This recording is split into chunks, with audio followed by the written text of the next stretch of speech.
Mr. President, parang galit yata ang Quadcom na hindi mo daw sinipot ang hearing. Inimbitahan ka ba nila sa hearing? Bakit sila nagalit? Doon man ako. Yung sa Congress. Sa Quadcom. Sa Quadcom. Not sa Senate. Sa Quadcom na. Hindi sa Senate, yung sa Quadcom. Mga congressman. Kasi inimbitahan ka daw through Attorney Gilgra. Galit sila. Galit sila kasi hindi ka daw sumipot. Hindi ka daw sumipot. Sinong galit sa akin? Yung nagsabi si Abante, saka yung si Dan Fernandez at saka si Sipain ko sila, sabihin mo. Tangina. Pera nila. Wala na akong pera eh. At pamasahe ako doon. I am living on my retirement pay. I never, kayo taga Davao kayo, lakin tayo, kababata tayo dito. Wala akong extra money na sa bangko na lahat sweldo ko yan, pati yung retirement ko. Sila pa ang galit ngayon. Buang. At sinabi pang ipakuntim ka daw. Sige daw. Si Paduano nagsabi, kaniha lang. Sino? Paduano. Yung Congressman Paduano. Congressman Paduano. Kasi Sino yung unggoy na yan? hindi ko kung tagasaan yan. Kasi yung aktor na yan, si Dan Fernandez, Abante at saka Paduano. Nag-contempt sa lahat. You don't scare me a bit. Galing na ako pagka-presidente, huwag nila akong ganunin. Galing na ako sa Congress. Na mayor ako, na congressman ako, na presidente na ako. Do not give me that shit. Diyan mo sa kanila. Totoo bang may impartiality na kita mo ngayon, Mayor? Wala man siguro, but alam mo, actually, wala, in fairness to the idiots, wala akong notice na pupunta ako ngayon. Sabihin mo nga sa hindot na yan. Pero si Attorney Delgra Mayor nagbigay ng parang reply sa summon or sa nagbigay. So what was his reply? Kasi nalagay sa na according to Attorney Delgra na yung ginawa mo sa Senado, pwede nilang kukunin kung gusto nila. Ano mang sinabi ko? What is there to say or more to what I have said? Na sinabi ko naman lahat. Ano pa ba ang gusto ng mga gago? May balita, Mayor, na ang ICC prosecutor sa dito. ICC? Yes. Ang kilala kong ICC is Immaculate Conception College. Putang ina. Sabihin mo sa ICC. I'm addressing to the ICC. Pumunta kayo dito at bibitayin ko dyan sa Akasya. Lo nila. ibang issue. Pwede daw magbigay ang Senate ng transcript ng statement. Yes, statement sa sa ICC. Senate If hearing. they will do that. Well, it's up to them. I mean, are you posing a question or are you informing me? that- They're informing you that they are Giving all the giving all the, transcript. they will give the transcript now to ICC. It's a possibility. Well, go ahead. Be my guest. Mr. President, Yes. if in case the Quadcom, Hindi na ako presidente. Rudy Duterte. Mayor Rodrigo Duterte, Oh, in case the Quadcom will invite you, bigyan ka nila ng pamasahe, are you still willing to be there to attend the Quadcom? Hindi ka takot? May maganda bang member dyan sa Quadcom? Mayor, alam mo ba na mayroong isang drug lord na tumaya sa Pilipinas, hindi mo napatay, bumalik ngayon tapos nag-file na naman ng certificate of candidacy, tatakbo naman ng mayor. Yan si Mabilog sa Iloilo. Nasa listahan mo yan na drug lord eh. At saka si Kaya sumibat sa Amerika. Tama. Ngayon nagbalik. Kerwin Leon. Si Mabilog. Nag-file na naman certificate of candidacy, tatakbo ng mayor sa pati si Kerwin Espinosa. Kerwin Espinosa. Mga drug lords na ngayon. Yes. Yung mga drug lord sa panahon mo. Sige, kasi may panahon-panahon man na walang drug lords. Ngayon, panahon ng drug lords. Totoo yun, panahon ngayon, Lord. Ako retired na. Ayaw ko nang gumulaw. Hindi na ako magpreparado magipag-away. Hindi naman ako takot. But ayaw ko na kasi tapos na ang panahon na binigay ng Diyos sa akin. I was given the responsibility of a mayor, of being a prosecutor, mayor, president. Hindi, I cannot be the guardian of my people for all time. Pero bakit meron pang gustong bumalik ka? Ayaw ko na. Ayaw ko na rin pumatay. Kasi At yung mga vlogger, daming mga vlogger ngayon, gusto, Duterte, may ibalik. wala na ang kamay ko, Talaga siya may nagtigas na oh. Ayaw niya, pero ang mga tao gusto siyang ibalik. Ayaw ko na. Yung mga tao Hindi ko na. gusto. Yung mga vlogger, Sabi nga ako na, I would again refer you to the Bible. There is always a time for everything. I am to be born. There is a time to be mayor, and a time to kill, and a time to be peaceful, and a time to be at peace with the world. Huwag na nila akong gawin, just don't fuck with me. Kasi kung kalkalin pa ako nila sa ginagawa ko na trabaho ko, at utang ina, talagang babarilin kita, pero sabihin mo na, hindi ko na trabaho eh. Huwag mo lang akong takot-takutin dyan, paing kita. Isa lang tanong Mayor, bakit kinahamon mo na sila? Pailan ninyo ako ng kaso. Bakit hindi kayo pinadala ng kaso? Bakit gusto nila doon lang sa hearing? Hanggang dyan lang. Eh, Hinamon mo naman na pailan nyo na ako ng kaso. Bakit hindi ka pinadala ng kaso? Inamin naman ang pinatay mo yan. ayaw ko sa mabugok na yan. Mayor, if in case you'll be invited by Trump administration to be one of the consultants for drugs, will you accept that? Ayaw ko na rin. Kasi matanda na ako. Maging hambugiro na kasi ako. Marami naman diyang ex-drug lord. Yan. Okay. Anyway, final question ko ngayon. The issues against you in both the Senate and in the House is always focus on extrajudicial killing and double death squad. This started during the time when Laila de Lima was still chairman of the Commission on Human Rights in 2009 to be exact. How come, despite the fact that about 20 years had elapsed, hanggang ngayon, wala silang ebidensya na pinakita sa korte o sa publiko.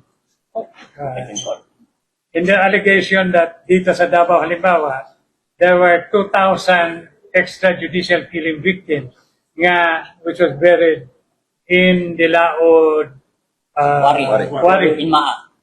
How come up to this time, they have not produced a single piece of evidence? Naging CSR, naging DOJ Justice Secretary, naging Senador. Senador. Hindi ko man, I'm not challenging Senator De Lima to come up with something. Magyayabang na rin ako. Maybe because being a lawyer, mahirap talaga mag-build ng kaso. Parang bahay yan eh. Start a poste, yun. Tapos you get to the wall and then to the roof. Mahirap talaga lalalo na kagaya ko na mayor. Wala man akong naalaala na pinatay ko na banhaw. Na nag-resurrect. Hindi biro. Hindi. Ewan ko, because siguro baka naawa rin ng Panginoong Diyos na ayaw ako bigyan ng problema kasi sa katandaan ko ngayon at this age, baka he might really want to spare me of gusto na lang ng Diyos siguro maligaya ako. ganito na lang, for whatever there was, or ano ang nangyari o anong sinabi nila na ginawa ko. Kaya yung sa Dumoy, inubos ko talaga.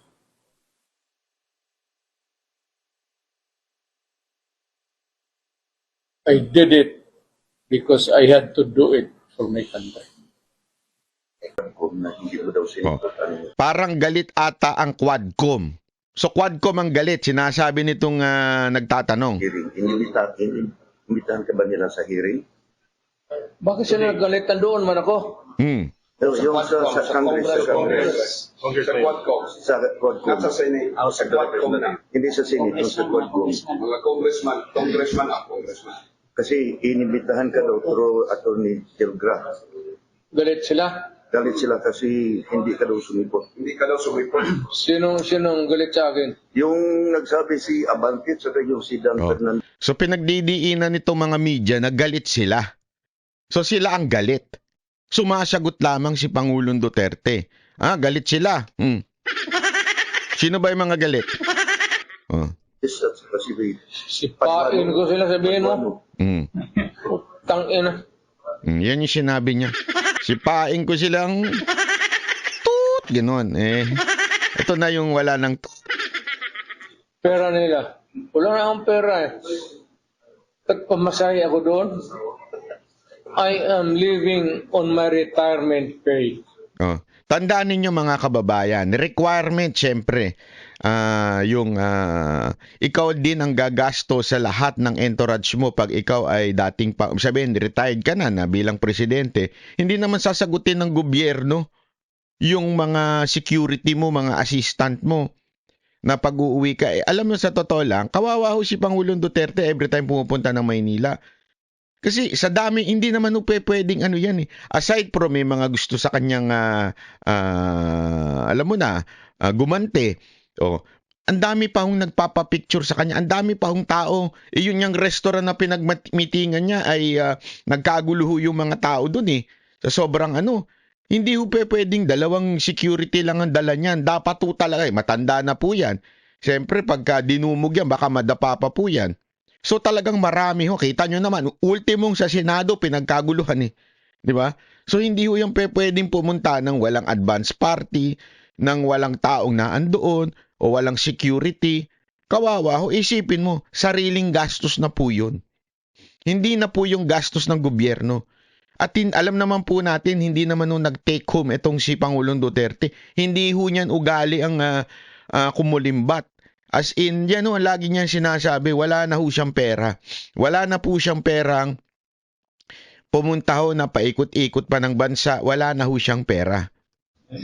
I never, kayo taga Davao kayo, lakin kayo. Sa pang na-observe ko nung nag-meeting kami ha, totoo ito, di ba? Hindi nag-meeting. Yung nagkasama-sama po kami, nagkanta-kantahan, nagkaraoke kami. Alam mo, isa pa napansin ko? Kung ano yung gamit niyang pick-up, noong nakilala ko siya bilang kandidato pa sa pagka-presidente noon, yung pick-up na ginagamit niya na yun pa rin yung pick-up na ginagamit niya ngayon. Hindi ho nagbago. Buti pa yung mga networker. Di ba? Yung networker, manghihiram ng mga pang isang buwan, 2 buwan, tapos magpapalit ng sasakyan. Kunwari, ipopost. Kunwari, marami sasakyan, pero palit-palitan lang man sila. Gago! Hindi, joke lang. Naalala ko na naman yung networker na gustong tumakbo na mayo. May pabenta-benta pa ng sasakyang puno. Kung,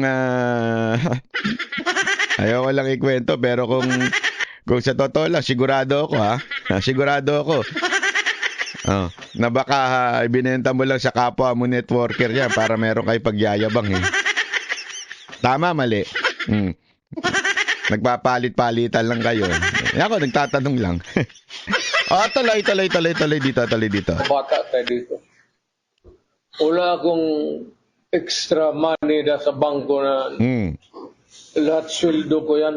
Pati yung retirement ko. Sila pa ang galit ngayon. Buang. Pag sinabi pang ipakuntin ka daw, Sige daw. si Paduano nagsabi, kaniha lang. Sino? Yung mga nagtatanong talaga, nang-a-agit pa eh. Ay, ano daw, pa-contempt ka daw. Oh, ha? Oh. Yung klase ng pagtatanong eh. Hindi, naintindihan nyo, mga kababayan. Hindi ko sinasabing mali yung klase ng pagtatanong nila, ha? Hindi yun ang punto ko. Ang punto ko kasi, the way na magtanong ka kay Pangulong Duterte, would really trigger something na ang sagot niya ganun din, di ba? So kung ang pagtatanong mo parang po-provoke ka o nagpapatrigger ka, mati-trigger talaga si Pangulong Duterte sa mga ganyang klaseng tanungan. Oh, ayan sabi niyo, papakontempt ka daw. Oh, ano, ha? Paano na mangyari sa iyo? Contempt ka. Oh. Tingnan niyo, ha? So, Congressman Paduano, Congressman Paduano. kasi Sino yung unggoy na yan? hindi ko kung tagasaan yan. Kasi yung aktor na diyan, si Dan Nagkakulong sa lahat Fernandez, ng mga Abante at saka resource Paduano. person. Kanya nag-contempt sa lahat. You don't scare me a bit. Galing na ako pagka-presidente, huwag nila akong ganunin. Galing na ako sa Congress. Na mayor ako, na congressman ako, na presidente na ako. Do not give me that shit. Diyan mo sa kanila. Totoo bang may impartiality? Yan ang sinasabi ni Pangulong Duterte dito. Pinagdaanan ko na lahat. Pati hindi ho, tandaan niyo, hindi ho ito ordinaryong mayor lang ng, hindi ko sinasabing ordinaryong mayor ng ng mga taga Maynila o taga Metro Manila, ha. Pero syempre, yung conflict sa Metro Manila, iba ang conflict o labanan sa, tandaan niyo sa Mindanao. Iba ho ang labanan diyan. Iba ho, hindi naman siya pero matitikas ho talaga mga taga Mindanao. Iba ho ang labanan ng politika. And yet, PRRD survived that. Yung mga enemy niya, naging kaibigan pa nga niya eh. Kung how he did it, kakaiba ho.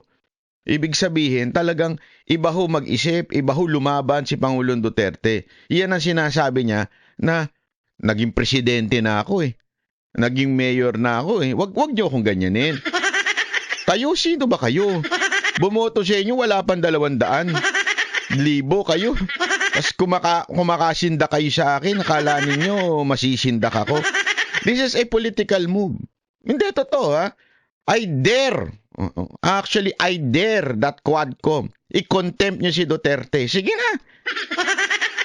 I-contempt ninyo nang magkaalaman tayo kung anong hinahanap ninyo. Magkakaalaman talaga tayo. Hindi kasi puro kayo dakdak eh. Puro kayo salita. Puro kayo pananakot. Hindi. I-contempt nyo na. Sige na. Mga kababayan, handa na po ba kayo na ipa-contempt si Pangulong Duterte? I-post nyo dyan. Ha? I-post nyo dyan kung ano sa tingin ninyo mangyayari pagka i-contempt si Pangulong Duterte. Sige ho. Nakita mo ngayon, Mayor. Wala man siguro, but alam mo, actually, wala, in fairness to the idiots, wala akong notice na pupunta ako ngayon. In fairness to the idiots. Mga idiot! Sa Tagalog, pagandahin natin. Tanga. Pinaganda. Hoy, mga tanga, sabi ni Pangulong Duterte.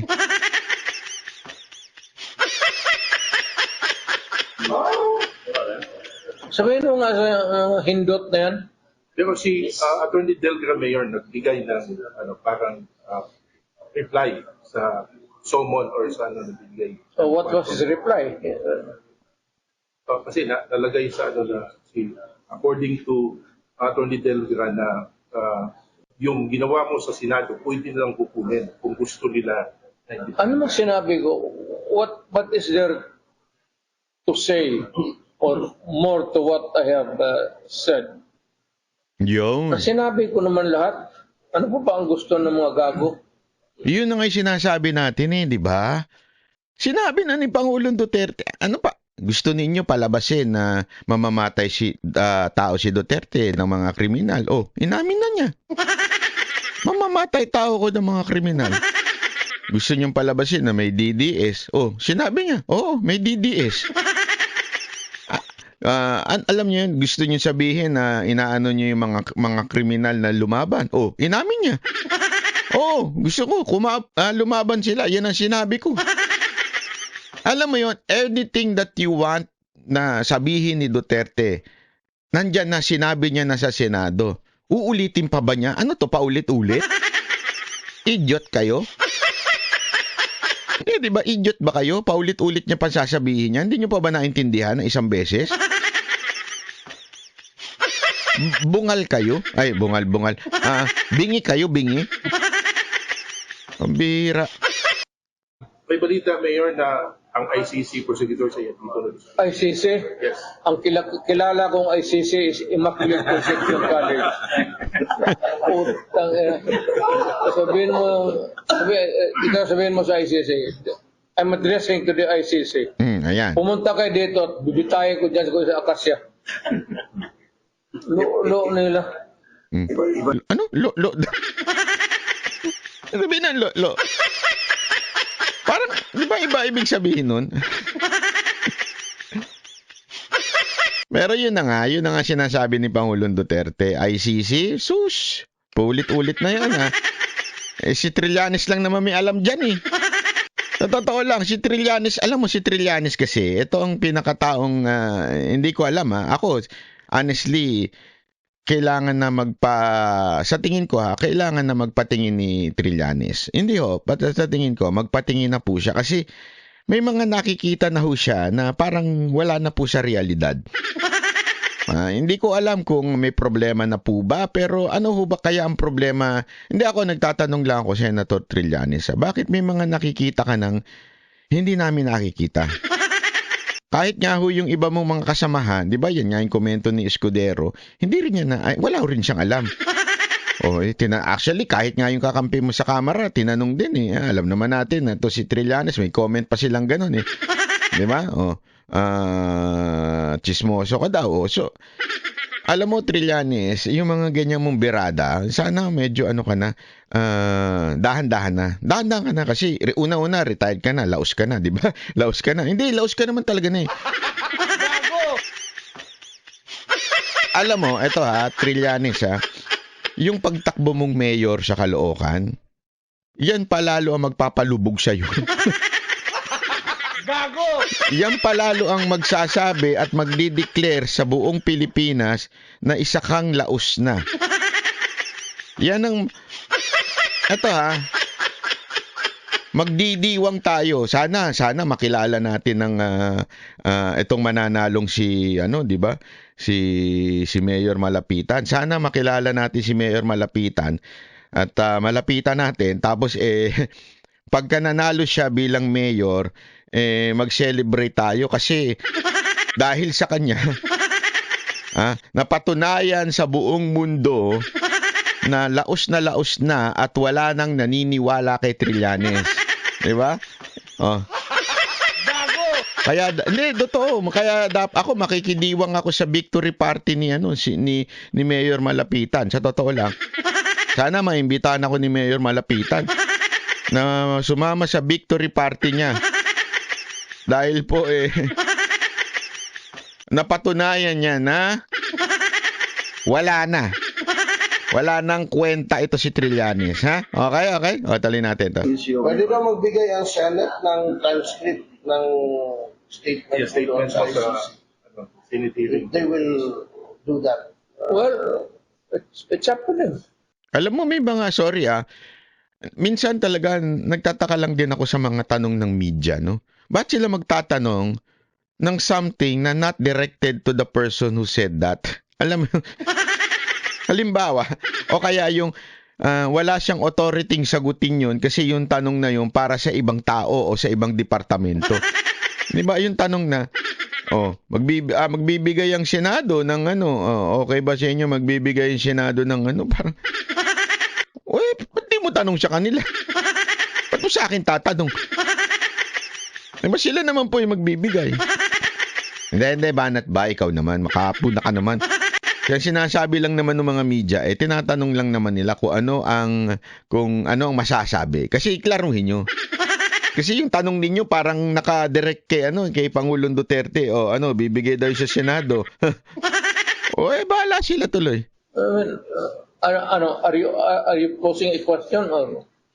Are you informing me that You're informing you that they are Giving all the giving all the, transcript. they will give the transcript now to ICC. It's a possibility. Well, go ahead. Be my guest. Mr. President, Yes. if in case the Quadcom, Hindi na ako presidente. Rudy Duterte. Mayor, Rodrigo Duterte, if Oh, in yeah. case the Quadcom will invite you, bigyan ka nila ng pamasahe, are you still willing to be there to attend the Quadcom? Hindi ka takot? May maganda bang member dyan sa Quadcom yan? Tulapin niyo. Ano mga bagsakan? May maganda ba dyan? Meron, pero gawa. Mukha ng mamasan. Di, Banat ba makamamasan ka naman dyan?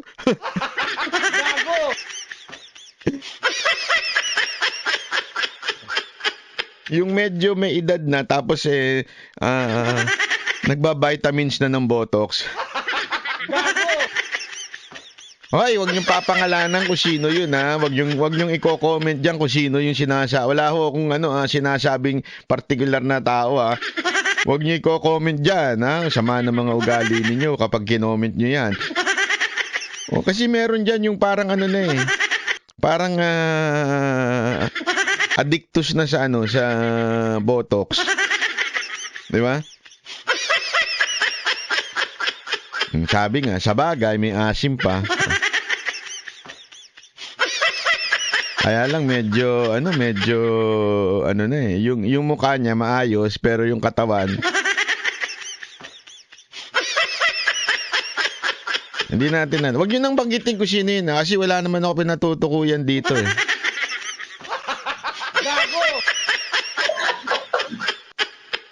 Mayor, alam mo ba na merong isang drug lord na tumaya sa Pilipinas, hindi mo napatay. Bumalik ngayon tapos nag-file naman ng certificate of candidacy, tatakbo naman ng mayor. Yan si Mabilog sa Iloilo. Nasa listahan mo yan na drug lord eh. Mm. Kaya sumibat sa Amerika. Tama. Ngayon nagbalik. Mm. Si Mabilog. Nag-file na naman certificate of candidacy, tatakbo ng mayor sa pati si Kerwin Espinosa. Mga drug lords na ngayon. Yes. Yung mga drug lords sa panahon mo. Sige, kasi may panahon man na walang drug lords. Ngayon, panahon ng drug lords. Totoo yun, panahon ngayon ng drug lord. Kita mo yung tirada no? Oh, may panahon naman yan eh. Ngayon, panahon nila ng mga drug lords.